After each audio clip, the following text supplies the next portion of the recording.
Originalmente produzida para a televisão, esta série apresenta evidências que provam a autenticidade da Bíblia Sagrada. Dirigindo-se a ambos os lados da controvérsia, especialistas expressam pontos de vista não apoiados pelos produtores ou por Group Publishing. A seguir, cenas de outros programas de Segredos Milenares da Bíblia, série para colecionadores.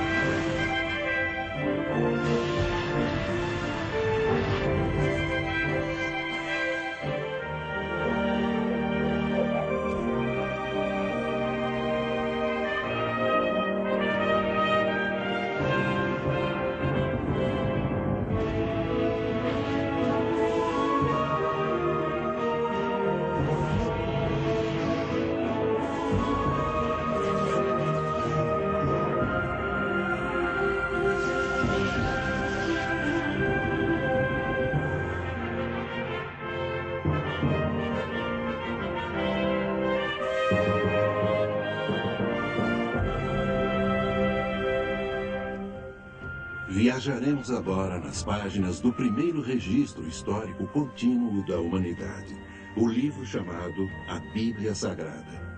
Vamos investigar algumas de suas histórias mais controvertidas e descobrir respostas para perguntas muito difíceis.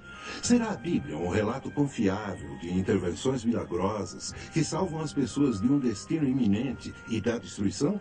Ou será meramente uma coleção de lendas e mitos, como afirmam alguns críticos modernos? Especialistas do mundo todo, tanto céticos quanto defensores da Bíblia, contribuíram para a discussão destas questões bíblicas que poderão chocá-los e surpreendê-los.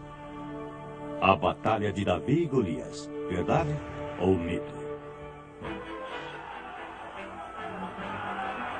Dois exércitos determinados haviam lutado até chegarem a um impasse.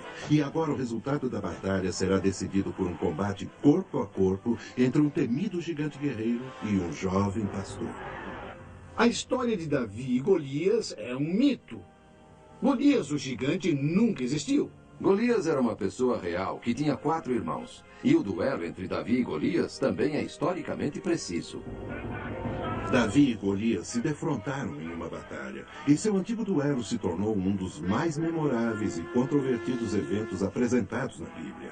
Historiadores e especialistas da Bíblia investigaram essa antiga controvérsia e encontraram novas e surpreendentes respostas. Existiu realmente um gigante chamado Golias? Ou essa história da Bíblia não passa de pura fantasia? Nunca houve evidências históricas ou biológicas apoiando a história bíblica de Davi e um gigante chamado Golias. A única evidência que temos são as histórias da Bíblia. E o que é a Bíblia? Informação histórica dificilmente confiável. A evidência vinda de antigas fontes israelitas relativas a Davi é tão extensa que hoje poucos historiadores questionariam qualquer detalhe sobre seu reinado. Davi ascendeu de uma relativa obscuridade para se tornar o segundo rei de Israel.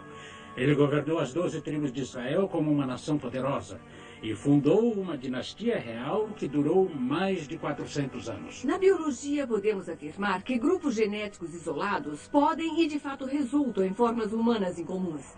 O altíssimo povo Watusi de Ruanda e os pequenos pigmeus do Congo são apenas 2 exemplos modernos. Na virada do século XX, os Watusi eram considerados como lendários por muitos acadêmicos daquele tempo, devido a histórias inventadas por exploradores e aventureiros visando apoio financeiro para suas expedições. Admitindo-se que uma restrição única em um dado grupo de genes pudesse causar gigantismo, sabe-se que tais espécimes humanos nunca atingem muito mais de 2 metros e 13 centímetros. Tampouco foram encontrados restos mortais que apoiassem um Golias. Os restos mortais de Gengis Khan e Júlio César, para mencionar apenas 2 dos milhares de personagens históricos, também nunca foram encontrados. Mas esse é um argumento crível de que eles nunca existiram? Essa história de Davi e Golias é uma história forjada ou a Bíblia é um documento histórico preciso de eventos passados importantes? Esses eventos podem ser provados científica e historicamente enquanto fatos. Os críticos e os defensores se opõem fortemente. Para compreender totalmente, é preciso primeiro saber o que disse a Bíblia. Encontramos nossa história no Velho Testamento, no primeiro livro de Samuel, frequentemente chamado pelos israelitas de hoje de o primeiro livro dos reis, pois dá uma cronologia e uma narrativa histórica dos antigos reis de Israel. De acordo com a Bíblia, foi na área de Canaã, entre Soco e Azeca, que o duelo entre Davi e Golias ocorreu há uns 3.000 anos. Antes dos anos do reinado do rei Saul, os filisteus que vieram das ilhas do Egeu se estabeleceram em Canaã após serem afastados do Egito pelo exército do faraó, em 1188 a.C. O exército filisteu, com seus armamentos e disciplina da Idade do Ferro, invadiram as terras tribais dos israelitas em Canaã, mas suas bigas e armaduras pesadas, projetadas para batalhas em terra plana, eram inúteis em alturas rochosas. Os israelitas sob Saul não eram um exército profissional. Eram pastores e lavradores que se tornaram um exército de guerrilha, defendendo sua terra com ultrapassadas armas da Idade do Bronze.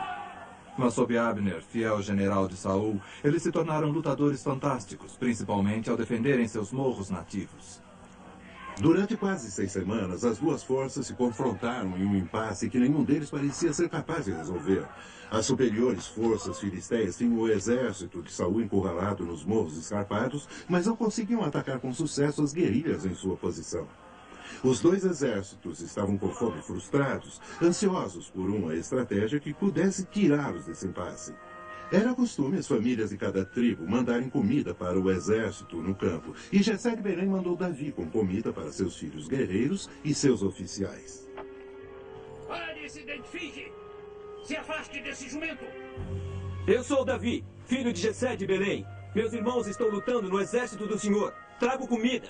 Você não sabe que as patrulhas dos filisteus estão por aqui? Venha! Rápido! Rápido, menino! Mas nessa ocasião, Davi estava para ter um choque. Ave Israel! Novamente Golias de Gade. Diariamente Golias tratava os israelitas com sarcasmos e insultos na tentativa de atraí-los a campo aberto. Israelitas!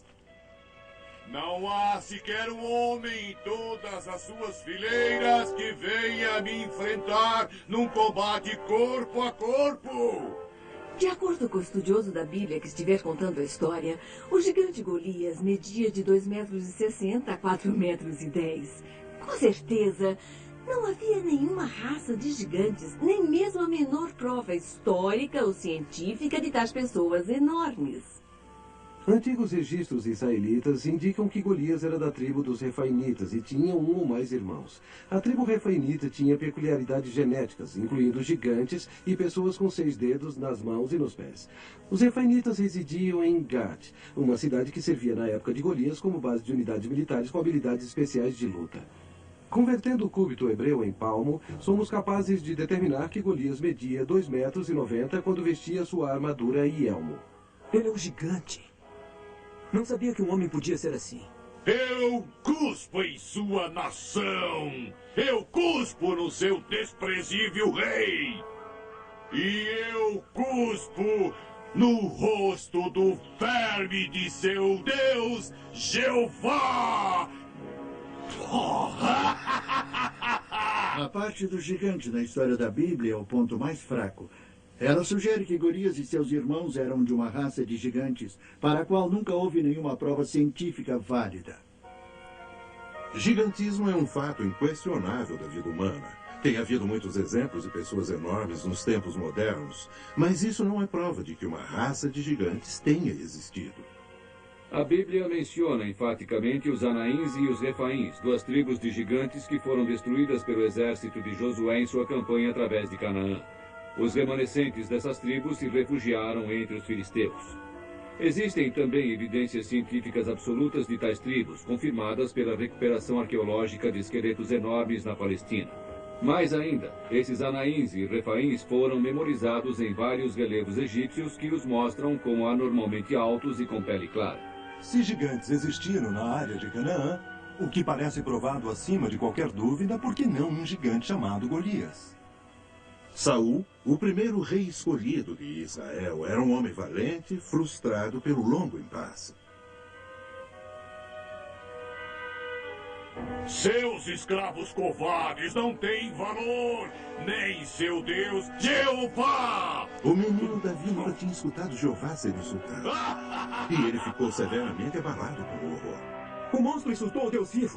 Quem mandaremos para destruir o monstro por sua blasfêmia? Qual de vocês irá? Contenha sua língua, menino. Não nos envergonhe. Você é só um menino barulhento que não entende nada. Davi ficava doente com o fato do gigante blasfemar sem ser desafiado. Tanto que se apressou em conseguir uma audiência com o rei. Na tenda do rei, Abner tentava convencer Saul de seu plano. Isso tudo é muito complicado, Abner. Para mim não faz o menor sentido. Os filisteus sempre batalham da mesma forma. Com suas falanges de armadura e seus cavalos de combate e terríveis bigas. Prive-os disso, e os venceremos em combate mão a mão. E como faria isso, senhor general? Seus cavalos e bigas estão aqui nos fundos de seu acampamento, num lugar fortemente defendido. Movimente os arqueiros benjaminitas aqui para os seus flancos. Use flechas com fogo para incendiar seu acampamento. Crie pandemônio.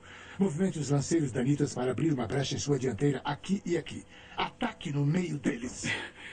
E cegar os guardas filisteus que estão em volta enquanto estiver se infiltrando nessas posições. Se tivesse algo para divergir, para atrair totalmente suas atenções até avançarmos, os homens... Preciso ver o rei. É urgente. Preciso ver sua majestade. Deixe-me passar. Para o veterano lutador de guerrilha, o abuso de Davi era divertido, mas o menino pastor não se deixava afastar. Deixem o menino passar. Por mais um mês, apesar das recompensas oferecidas pelo rei Saul, nenhum homem se ofereceu até agora. O frágil menino pastor implorava por uma chance e o rei achou divertido. O que é essa molação? Por favor, majestade, faça de mim seu campeão, para que eu possa matar o monstro que blasfema contra Deus. O gigante Golias? Ele diz ofensas contra Deus. E contra o senhor, poderoso rei. Eu já matei ursos. E também um leão que atacou as ovelhas de meu pai. E farei o mesmo com esse monstro que amaldiçoa Deus e Israel. A determinação de Davi em lutar contra o gigante parecia tão forte que Abner teve uma ideia. Você valoriza sua jovem vida tão pouco que tolamente a jogaria fora. Deus me deu a vida, senhor general. Ela pertence a ele.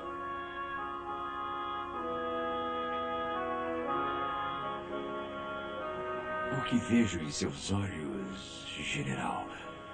Eu acho que o senhor nos mandou nossa distração, majestade.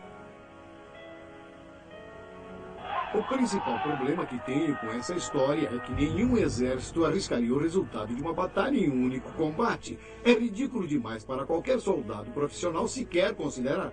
Um confronto de campeões era uma tradição comum dos egeus, na qual deixavam campeões duelarem até a morte para determinar o vencedor da batalha, evitando o derramamento de sangue em grande escala. Essas pessoas acreditavam verdadeiramente que o deus mais forte estava ao lado do vencedor, o que tornava futuros combates desnecessários. Nesse caso, era um duelo tanto entre Jeová dos israelitas e Dagon dos filisteus, assim como entre Davi e Golias. Salve o leão da morte! Pela manhã Israel nos dará um campeão para responder ao desafio. Podemos apenas especular o que Abner estava pensando.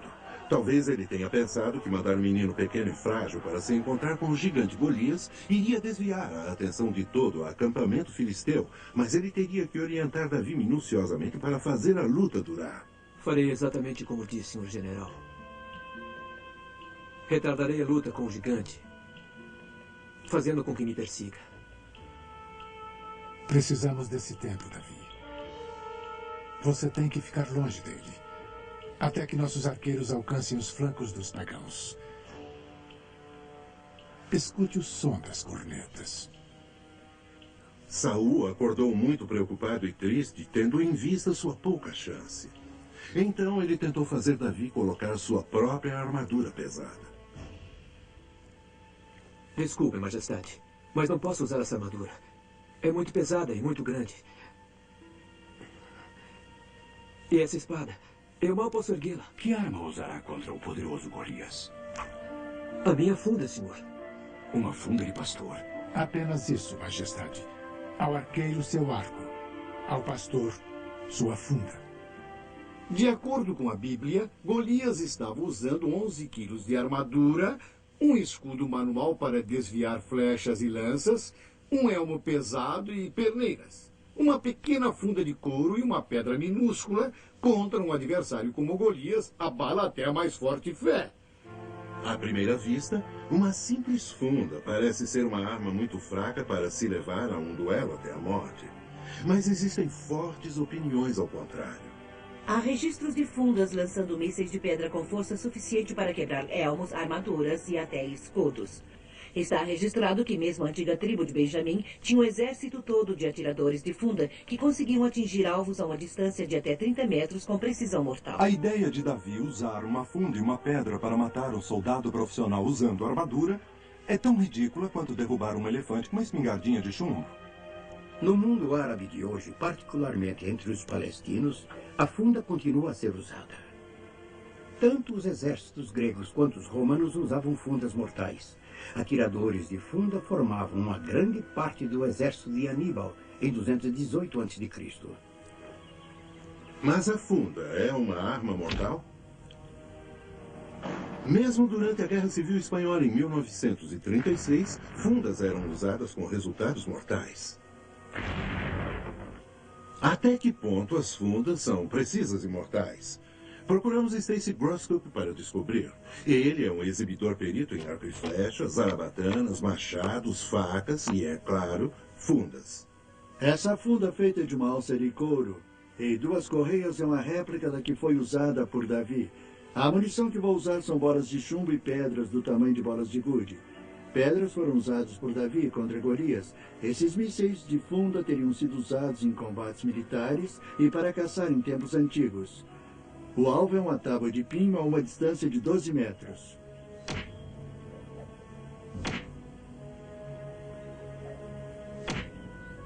Como podem ver, a antiga funda era muito eficiente. Nas mãos de um expert como Davi, essa funda era certamente arma muito mortal. Após as longas semanas de frustração, o acampamento dos filisteus estava cheio de euforia devido ao prometido espetáculo de morte. Era uma conclusão prévia que Golias estraçalharia qualquer homem que os israelitas enviassem. Então, sua grande montanha de carne encontrou uma diversão para esta manhã? Quando estraçalhar aquele hebreu, traga sua cabeça para mim e para minha tenda, e eu prometo que andarás comigo à frente de minha tribo quando voltarmos a casa.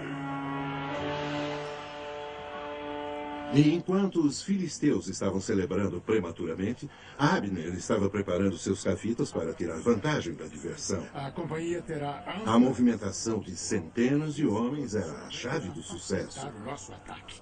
Entrem em posição com seus homens e reze ao Senhor Deus que guie seus braços. Vão agora. E quando ouvirem o som das cornetas, ataquem!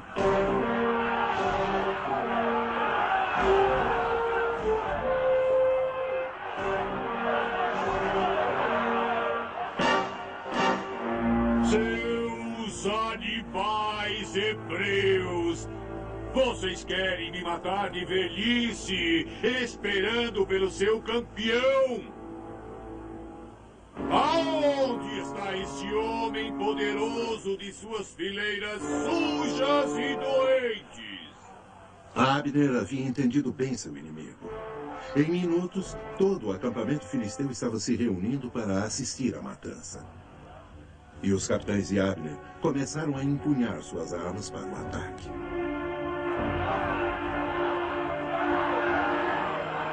Eu sou Davi e aceito o seu desafio. O choque de ver um menino jovem e fraco vindo para desafiar seu temido gigante atraiu a atenção de todo o acampamento filisteu, dos oficiais aos cavalariços.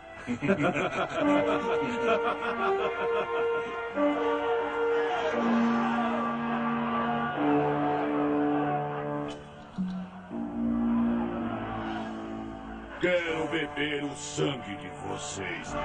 O que é isso? Ousam zombar de mim! Seus hebreus insetos de estrume, vocês me mandam uma criança para guerrear com o maior lutador do mundo! Davi, um adolescente que preferiu não usar armadura, pode facilmente ter manobrado o gigante de armadura por 3 razões médicas.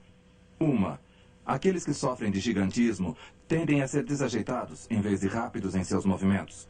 2. Gigantes tendem a ser mais fracos em sua força muscular do que os mais jovens e menores em tamanho. E 3.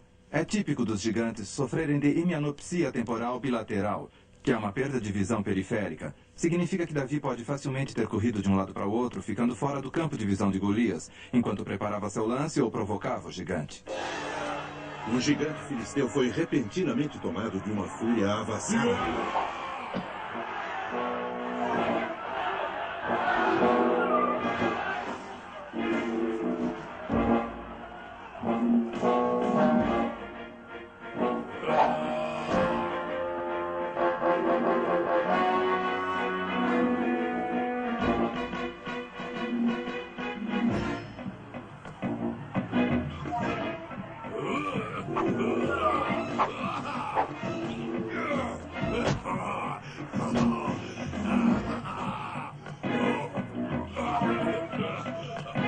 O dado e não a lança, seu paquiderme, imbecil!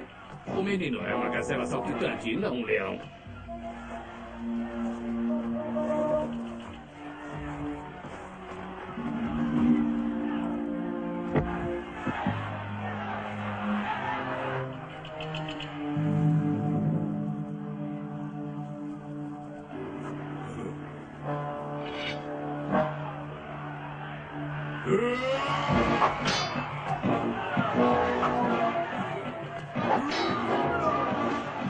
Só mais alguns instantes, meu bravo homenzinho.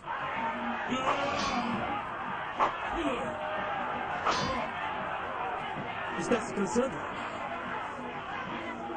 Sua montanha de carne pagã.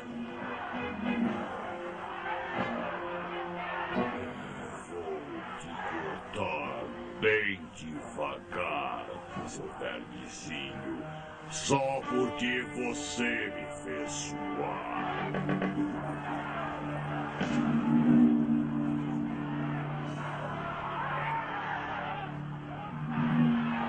Finalmente, os capitães conduziram seus homens para as posições de ataque.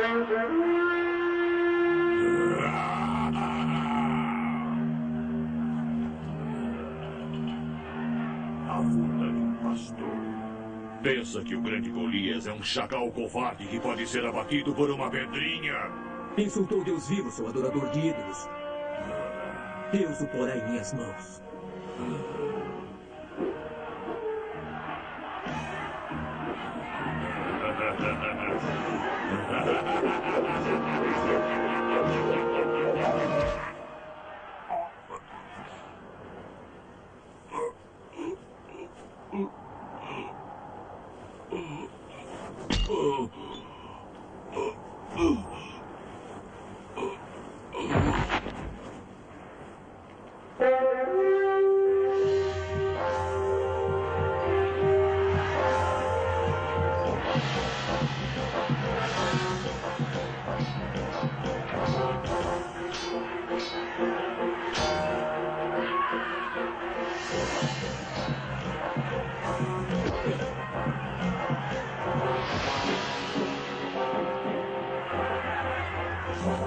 O ataque israelita foi tão rápido e terrível que o poço filisteu foi destruído em poucos e terríveis minutos.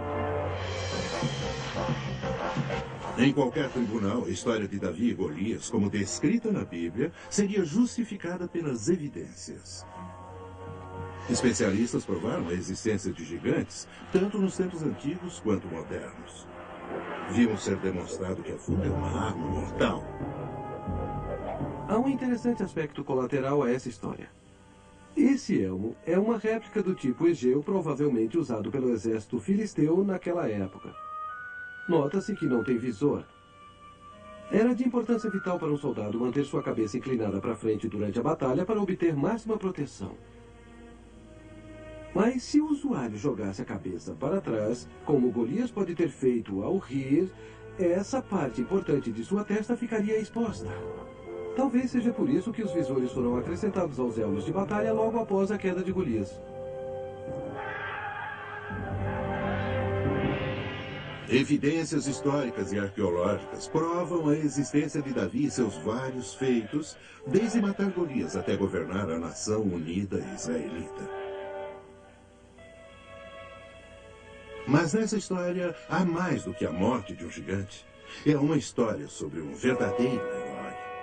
Davi assumiu um desafio que nenhum outro estava disposto a enfrentar. Sua confiança era baseada na crença segura de que Deus lhe daria a vitória. E ele era fiel a Deus ao dar-lhe o crédito por tal vitória. Quando escolhemos nossos heróis como modelos, estamos selecionando heróis verdadeiros e com substância? Algo a pensar.